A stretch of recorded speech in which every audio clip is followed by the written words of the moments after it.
Hey guys, what's up? This is Panzer Dragon, and today we'll be going over the top 5 best AD carries for solo queue. Now in this patch you might be wondering who's strong right now, since some champions have been nerfed like Koga and Trist, and especially Lucian, and some champions have been buffed like Graves and Vayne. So you might be wondering who are the best AD carries for patch 4.13, and I'm here to answer that for you.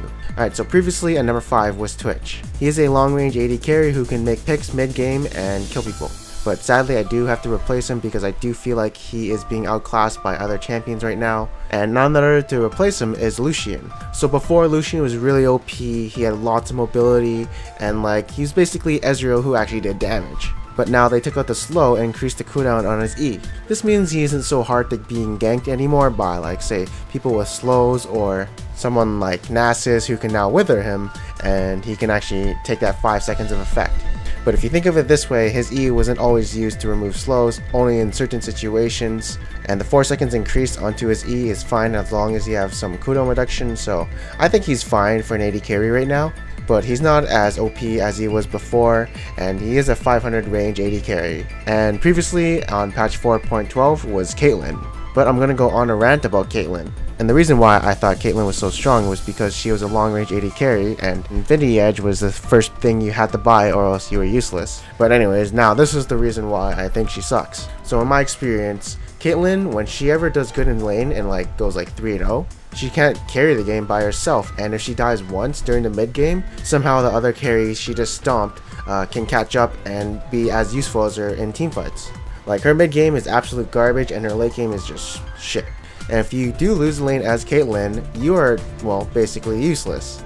There's absolutely no way you can catch up to the other AD carry, as most AD carries do outscale Caitlyn, and she's an early game dominant champion. Anyways, to replace her is going to be Jinx. So I can go over the pros of Jinx. Is basically she's a long range AD carry, she scales well into the mid game and late game, she has a lot of steroids, and since Bloodthirster is coming back, she can go Infinity Edge and then Phantom Dancer and then Bloodthirster, and of course she is a late game monster since she has so much damage output.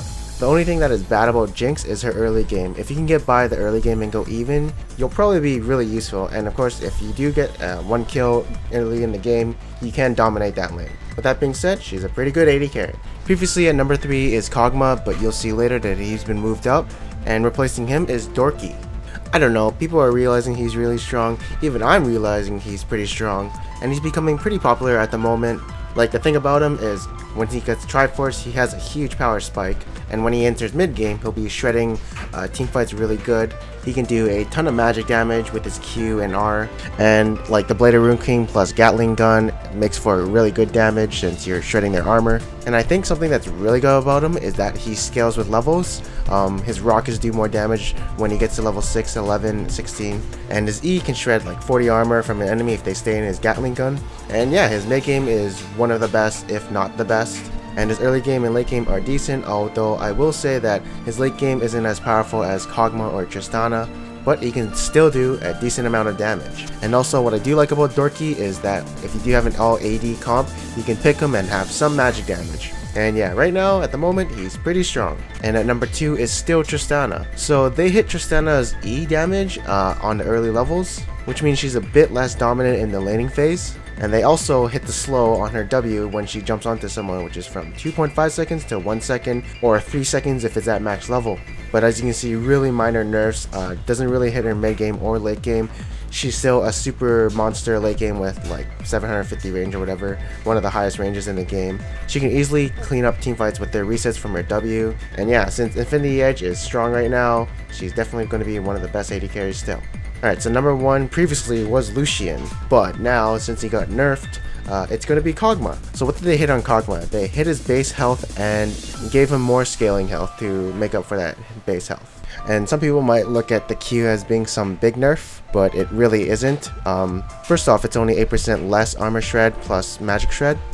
And well, in my opinion, I didn't really land it that much. I usually used it to proc Trinity Force. And I don't think it had that much of an impact onto team fights. But other than that nerf, Koga is still really good. He's a long range AD carry. He has really strong base damage. He is really good with Triforce since he can keep proccing with his ultimate. And he does have that maximum health damage from his W. So yeah, he scales with levels pretty good because of his ultimate. And he's a long range AD carry. And yeah, he's probably the strongest AD carry right now. So yeah, thank you for watching this video. I hope you guys enjoyed it. Please like, subscribe, and comment below. And yeah, I am Panther Dragon. Again, I'll thank you for watching, and I hope to see you guys next time.